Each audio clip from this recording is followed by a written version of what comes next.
Hey, what's going on guys? I'm Long John. So I wanted to make this video because Prop Hunt just became available today in Fortnite, and as you can see right now I am a hunter and I'm going to be going to hunt my friend Mason as he's a prop trying to hide. And you guys probably know the whole point of this prop hunt mode. It's a lot of fun, but the one thing that was a little confusing is how do you carry these settings over into your own creative match? You know, specifically, how do you make the teams where you're the hunters and the survivors? How do you make it where you can only collect coins if you're the one team, which would be the props, and how do you set it up to be exactly how they have it in this mode right now? So I'm gonna head on over into my own creative match and show you the settings that I was able to use with some different items, and that way we can copy the same type of game that we're playing right now into your own creative match. Alright, so let's check out exactly what you need to make Prop Hunt available in your creative map, exactly how Prop Hunt is in the actual Fortnite game. Mason, saw your mic just kind of blew up on me right there, but go ahead and say hi.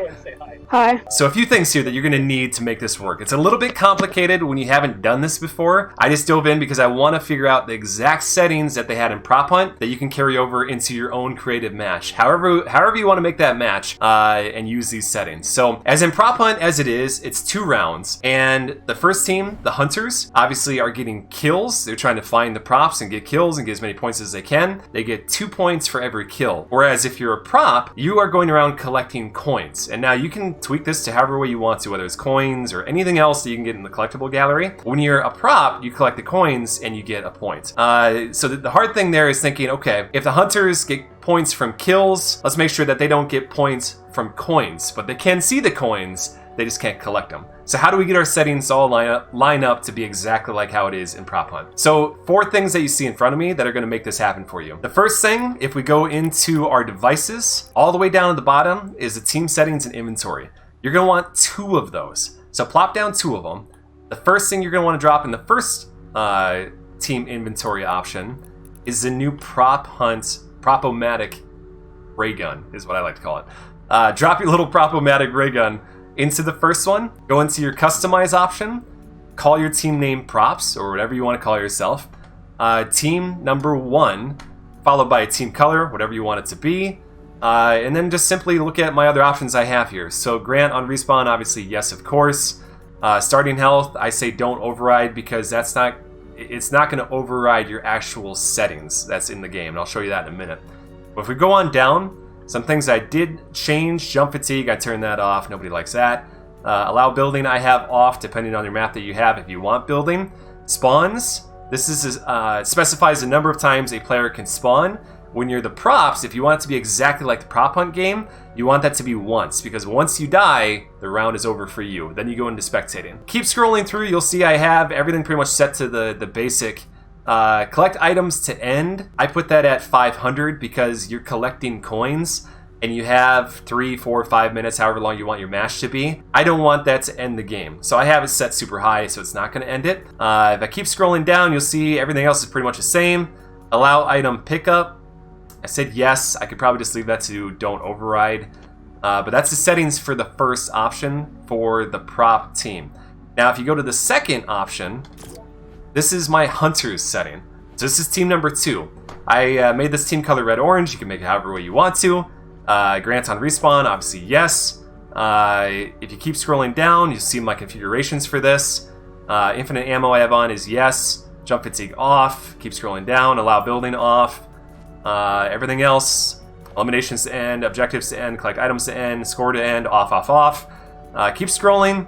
Damage self on hit amount. This is where in the actual Prop Hunt game, if you hit anything else other than the people, you actually get damage. So we want that to be 1. Here's where you have damage self target filter, non-players. So that way if you hit a non-player, you're going to get damage.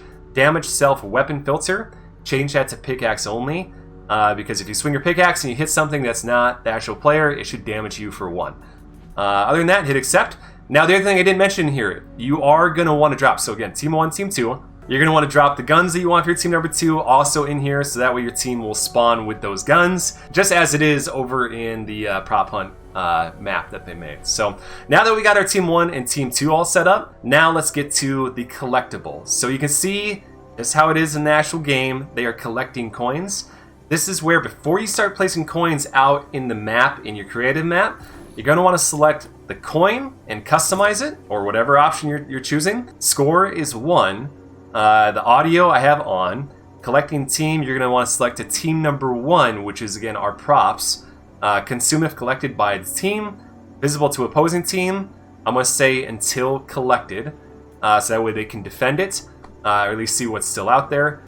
Visible on game start. It's up to you. You can have this little thing out on the side of the map. You can just say no to this so they can't see it. Other than that, we're just going to hit accept, and that's good to go. We can start placing those things all throughout our map. If we go lastly to, again, our spawn pad, this is where you can, I'm not going to go into too much detail about this, but this is where you can have your team 1, team 2 separated from each other. If you want your team 1, which is the props, to go and hide, they can do that. Team number 2, being the hunters, can be spawned somewhere far away, so that way they can't see where they're hiding. I know there's different ways that you can tweak this to maybe put them in a room, exactly how the prop hunt game is right now. If you want your 2 teams to be separated from each other, have different spawn pads for the 2 teams. Those 4 things will get you exactly what you need, so when you go into the game, it's going to be exactly like how it is over in Prop Hunt. So let's just test it out really quick. Mason's here with me. Let's go jump into a prop hunt on my map and see if it works. Alright, so we're going to jump into a game really quick on my map. This is my Doctor Who map, which I made probably a month and a half ago. We're just going to test it and see if it works. Alright, so just to confirm really quick, I just want to show you I am Team Hunter, so I should not be able to collect a coin. Nope, I cannot collect a coin. Won't let me. Alright, so just to test this out quick, I turned myself into an actual rock. Mason, can you swing your pickaxe at the ground and tell me if you're taking damage? Yes. Okay, now try to hit me. Are you taking damage? No. Alright, sweet. So that works exactly how it is in the prop hunt match. I hope this works for you guys. I hope you enjoy getting to know these settings exactly like I did. I really appreciate it if you hit that subscribe button if you're new to the channel. And until next time, guys, we'll see you out there.